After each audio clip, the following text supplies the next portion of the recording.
Hi guys, here in Michigan, just like other states, in 2009, a strategic plan for the years 2010 to 2020 to win obesity was formed. You see, in 2001, the Surgeon General announced that obesity is a growing epidemic and it should be taken care of immediately.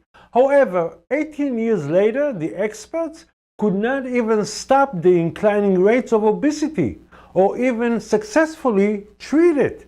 Today, obesity is a pandemic disease. In 2017, it took the lead from smoking tobacco and became the #1 preventable premature death in America. But obesity did not just appear one day out of the blue. The fact is that in the 1960s, 10% of Americans, adults, were already obese. And back then, an obese child was hard to find. So how did obesity affect today so many people of all ages, including children under the age of 5? The short and simple answer is our government failed to recognize and control the root cause of the problem. You see, in the 1950s, the late President Lyndon Johnson had his first heart attack at the age of 47. From that time, Americans started to cut on fat from animal sources. In the 1950s, health experts thought that cholesterol deposits on veins and arteries caused the president's heart to fail. However, they did not take in consideration that he also liked to eat desserts, did not work out at all, and was a smoker, which at the time doctors even recommended to smoke cigarettes for good health. Today, the consumption of ice cream and other dairy products is still very high, and even the forecast for starting a barbecue sauce business is looking very promising. And even if many processed foods have fat-free and reduced cholesterol in them, the rate of obesity keeps heading north. In the 1990s, obesity rate climbed to be 20% of the adult population. That's when the first generation of child obesity emerged. However, obesity was not the government's problem because it's nobody's business to control what we are eating, right? But the problem was the cost to treat the many diseases associated with obesity and productivity lost. Look at those facts. In 2015, the #1 federal expense was to pay Social Security and unemployment. The #2 was for covering the cost of Medicare. Now, the two leading preventable premature deaths are obesity and addiction to nicotine. Both are prevalent in low socioeconomic and less educated people who most likely rely on government aid. Also, many people under the age of retirement are collecting unemployment and Social Security because of their inability to work due to the chronic diseases associated with obesity. So, what is the real problem that scares out our government, and it should disturb your mind too? Look, if before the 1960s obesity was a disease mainly of the affluent, affecting only 10% of the adult population in America, in the 1990s, one generation later, it became epidemic, affecting 20% of adults. And today, we see the results of the inability of our government to correctly address the problem. Therefore, obesity became pandemic, affecting 3 living generations of children, parents, and grandparents who are burden on society. It is estimated that the total cost of Medicare for obesity is going to triple by 2030 and become a monstrous bill of $500 billion every year. Now, if today the total federal expense on Medicare is $1 trillion, from where our government is going to get another $500 billion within 10 years from now? And if you live in the state of Michigan, what percentage from the state's budget healthcare is going to take 10 years from today just because of obesity? In other words, I'm telling you that in order to cover the medical expenses due to obesity, taxes must go up. Therefore, in 2009, the leading experts gathered to draw a new strategy to combat obesity. But after reviewing this 65-page plan, I can predict that this plan is another failure to try treating obesity and reducing its rate. There are two reasons for my accurate prediction. Number one, because the strategic plan was prepared by unprofessionals in the field of addiction to legal drugs like nicotine, sugar, and alcohol. I have no doubt about their expertise in community education for physical activity and nutrition. But in the past 30-40 years, education in nutrition and physical activity did not help stop or treat obesity successfully. Number two, the experts failed to set a logical vision of the goals, therefore they could not perform their mission. Because if the experts could visualize regular physical activity, healthy eating, and healthy weight for everyone, they had to check the objectives before going on the mission. And 9 years into this mission, did the experts achieve any of the targets or even came close to them? Did all Michigan's diverse population have access to healthy food and lifestyle? Or is it accessible only to those who can afford it, which most of them don't even have obesity? Look, if you have unrealistic vision, your mission is going to fail and therefore you are not going to meet with your goals, right?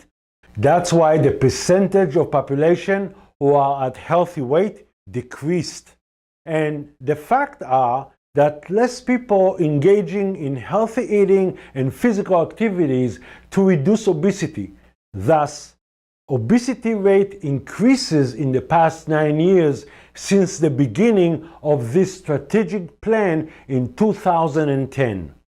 This happens because of lack of professionalism and arrogance. If the experts who prepared the strategic first learn the objectives and find ways to overcome them, then we might be able to see a brighter future winning obesity.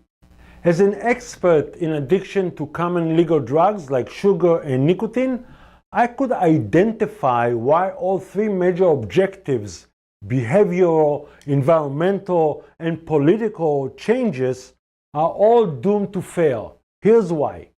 In the 1960s, when the Surgeon General published the report on smoking tobacco, about 45% of American adults smoked. To reduce the number of smokers, the government restricted advertising, applied taxes on tobacco, and educated the public about health diseases associated with smoking. Later on, the government condemned the tobacco industry and sued them for damages and even won the case in the court of law. On the other hand, what happened after the announcement of the Surgeon General in 2001 when he called obesity an epidemic disease? 18 years later, do we see decreasing or increasing rate of obesity? Look, to identify nicotine as a highly addictive drug and acting to decrease the number of smokers did show results in the past 50 years. But it's not going to be politically correct calling sugar and high fructose corn syrup legal drugs, even if it was proven that prolonged daily usage can cause overweight and obesity. From the beginning, there were ties between politicians and the sugar industry. We know there is a lot of money for bribing governments around the world.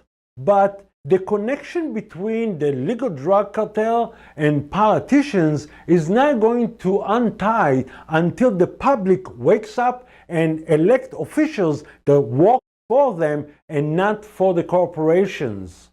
Therefore, if we cannot change the policy about foods directly linked to obesity, we cannot expect to decrease the obesity rate. The second objective that was not addressed correctly is the change of the environment to decrease physical activity and healthy eating. Because without those environmental changes, the obese cannot get proper support to achieve healthy behavior, thus to shift to a healthier lifestyle. But as long as our government does not change the policies about some food ingredients, it would also not going to support environmental changes to help overcome obesity. One of the missions was to provide accessibility to active lifestyle for all Michigan's diverse population. I'm not just suggesting it didn't happen, I'm going to show it to you. For example, let's take a brief look at the latest Lansing 5 years recreation plan.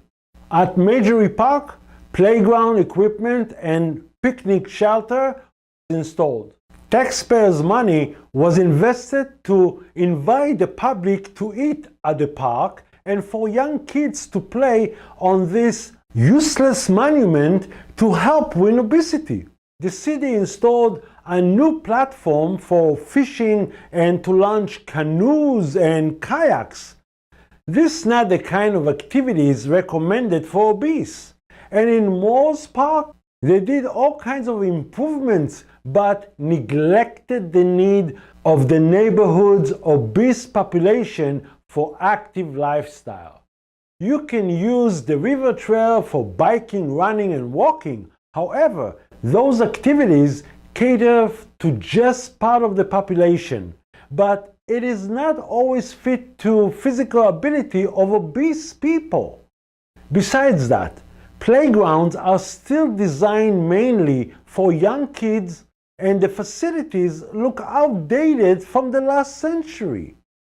In October 2017, when I returned to America, I was very disappointed to see the old-fashioned playground not designed to help overweight or obese people. I could not understand why the government neglected one of the major tools to assist reducing obesity. Many countries around the world are also fighting obesity. In Israel, for example, every city installed a newly designed playground that is replicating the equipment in health clubs. Thus, the government providing active lifestyle to those who cannot afford the cost to join one.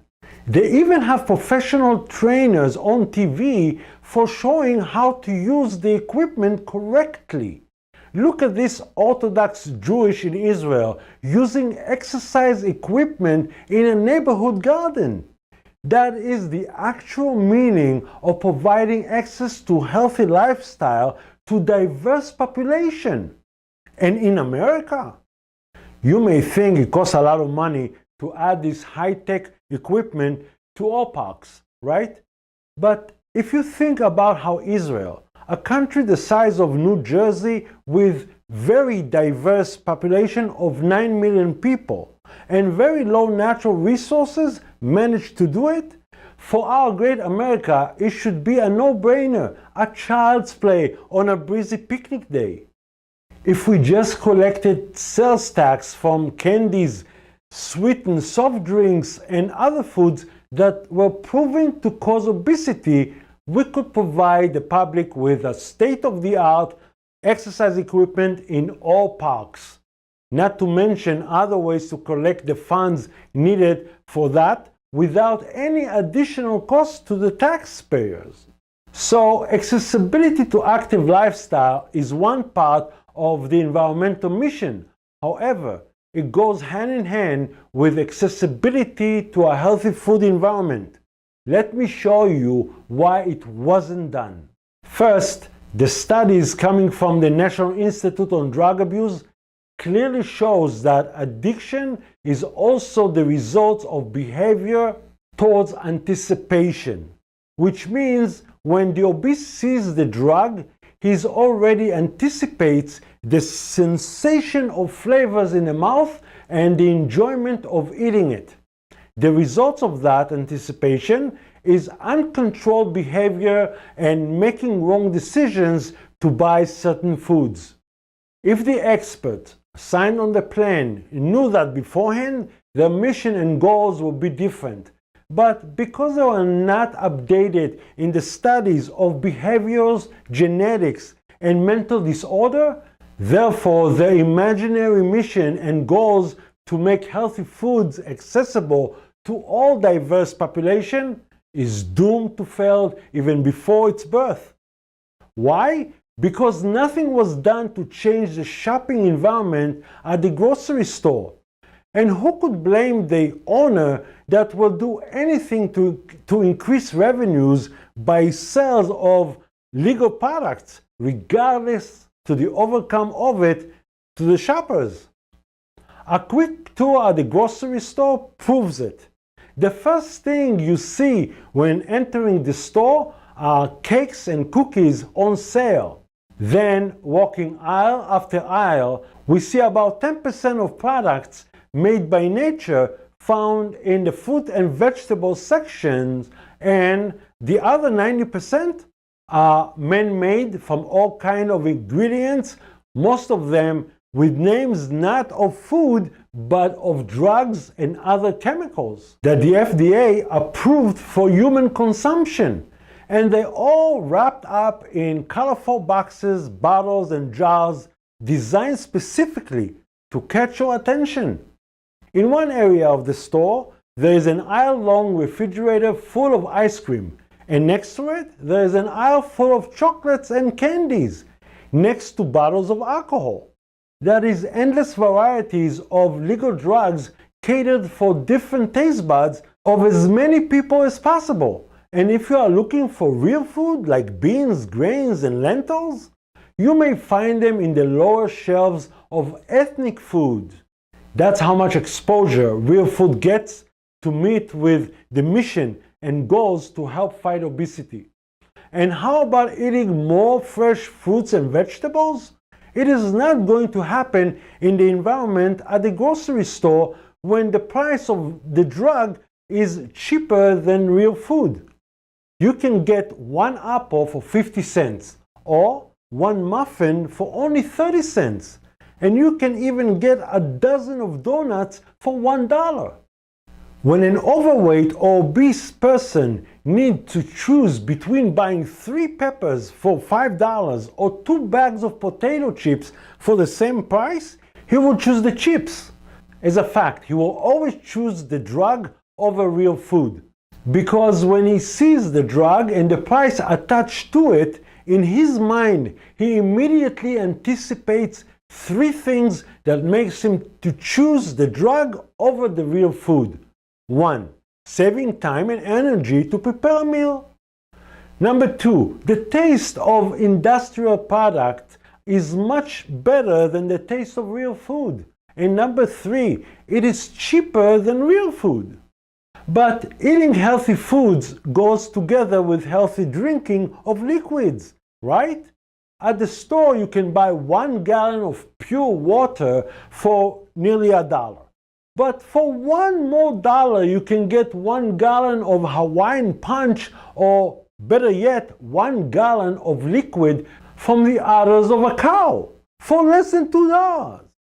Therefore, simply said, if you cannot change the environment to make healthy foods and active lifestyle accessible to all of Michigan's or any other state diverse population, the mission will fail and your goals will not be achieved. Now that you know why we are losing the war on obesity and you understand the devastating outcome of it in the next generation, I want you to know that there is hope. Because science already have the knowledge of what causes addiction, why it is easy to get addicted, and why the addict is afraid to quit. However, science also gets funds from corporations to find profitable solutions.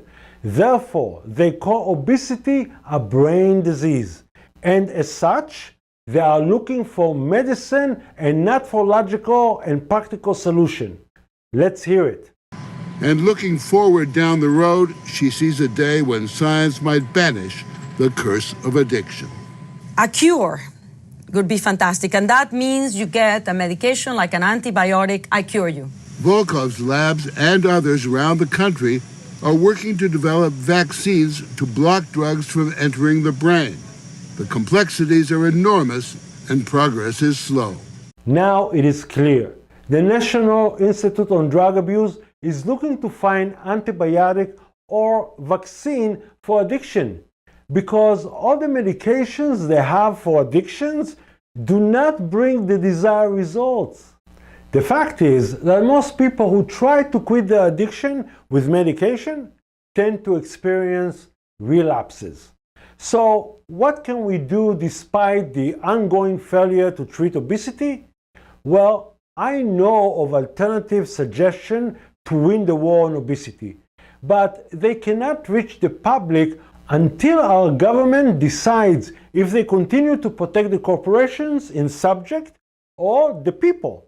Look, if legislators are going to continue with the wrong way, time will come when people start to demand freedom from slavery to their addiction.